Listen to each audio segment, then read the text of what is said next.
Hi, this is Tate Madley with Team Tortoise Racing, and you are watching the Weekly Braaappp with Reid Brown and Don Matheney.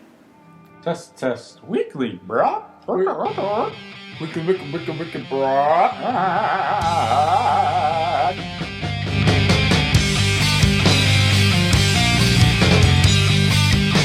Welcome to the Weekly Braaappp. Your place to go for local, national, and regional off-road racing news.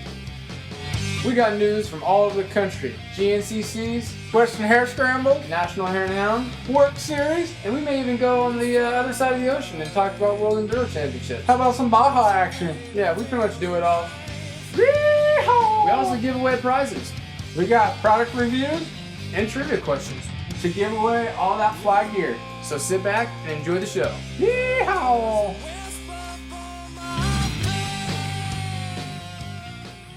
All right, everybody, welcome back to another show of the Weekly Braaappp.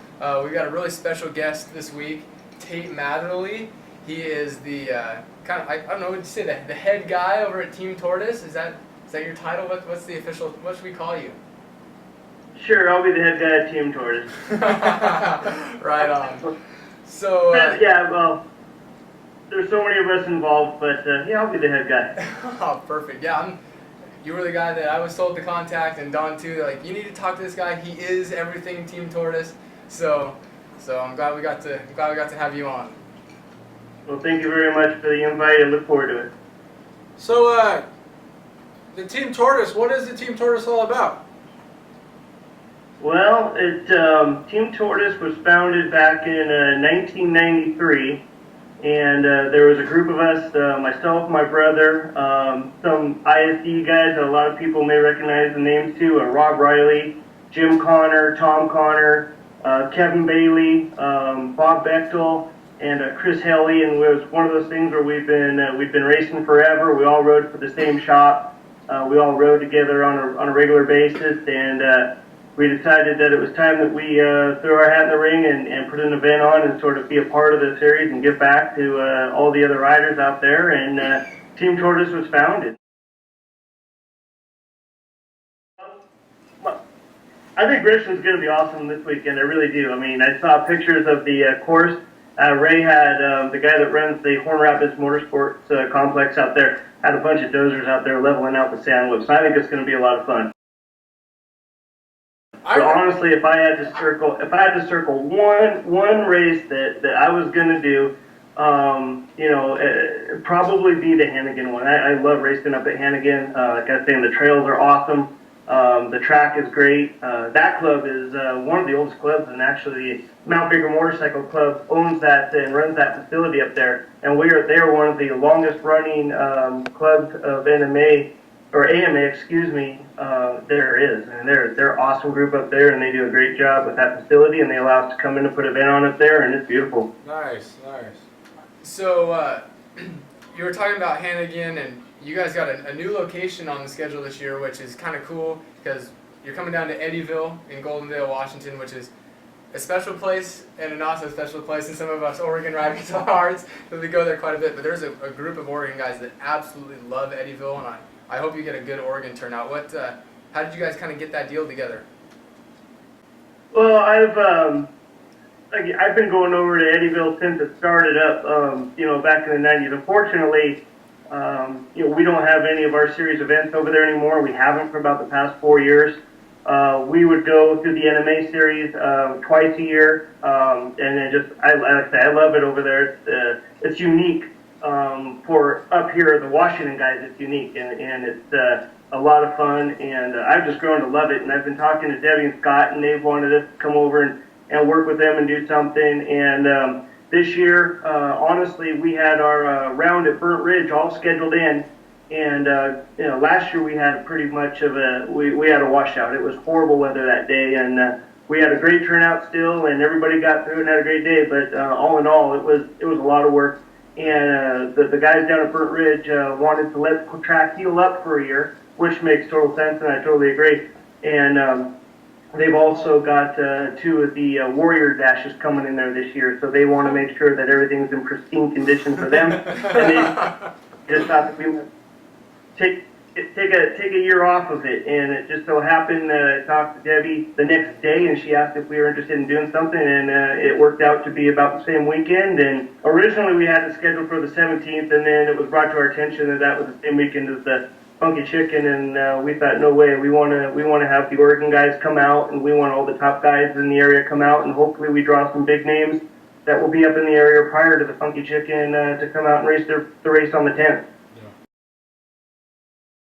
That's awesome. So one thing that is really unique in my mind about your guys' series is that you guys have, as long as I've known, have offered a pretty substantial purse for the pro class, and that's something we don't have down here because of some rules in the OMRA and whatnot. But I think that's a pretty cool thing. I mean, you guys have gotten some bigger name racers, and I think your guys' turnout has been pretty good as a result. So how do you guys fund those awesome purses? Do you guys have cool sponsors you guys have been working with? Or?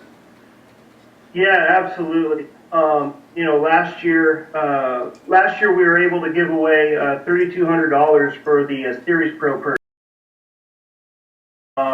Every one of our events is 100% pro payback. So we'll take the entries, obviously tally them up, and then divide it into the top 30% of the pros, and then the top 30 get a check at the end of the day, and away they go. And they all appreciate that. Helps them fund and get from event to event. Last year we were able to come up, like I say, with $3,200 from the pro purse. A large contributor to that was Webb Power Sports over in Ellensburg, Washington, an awesome KTM dealer. If you guys are ever in that area and need a part, that's the guys to go see. Also had West Coast Collision Center, a local body shop, donate to the pro purse. It was great and it was exciting. With the economy the way it is and the industry the way it is, we're still looking to get that kicked off for this year. So if there's anybody out there who would like to donate, I guarantee you get your money's worth in sponsoring something like that. We run a PA throughout the day with announcements, and we plug sponsors, and I think by the time the riders go home, they could probably recite their sponsors themselves because they've heard them so many times. But that's what helps make our stuff so good is awesome sponsors and awesome contingencies. We got Fly is on board this year. They're a huge sponsor. They're I'll tell you what, man, the guys over at Fly are awesome. They are excited about this sport. They are excited about the industry, and they want to be involved. They want to help the amateur riders, and they know where where the roots of the sport are, and they are great. And they're going to offer up some fly bucks for the series for the end of the year. So as you at the end of the year, wherever you finish up in the hopefully finish in the top 3 in the series and earn yourself some fly contingency dollars. They're going to pay all the amateur classes. Nice. Hey, so I'm looking for you guys' goal long term. Are you guys looking to do like a whole West Coast series, or are you guys just going to stay in Washington? Or are you looking to do a couple of races in Oregon and with combined with a couple of events with the OMRA, or what? We've reached out to the OMRA a couple different years. I mean, honestly, the biggest hurdle with that was the scheduling with the NMA and the OMRA that they schedule their events at different times of the years.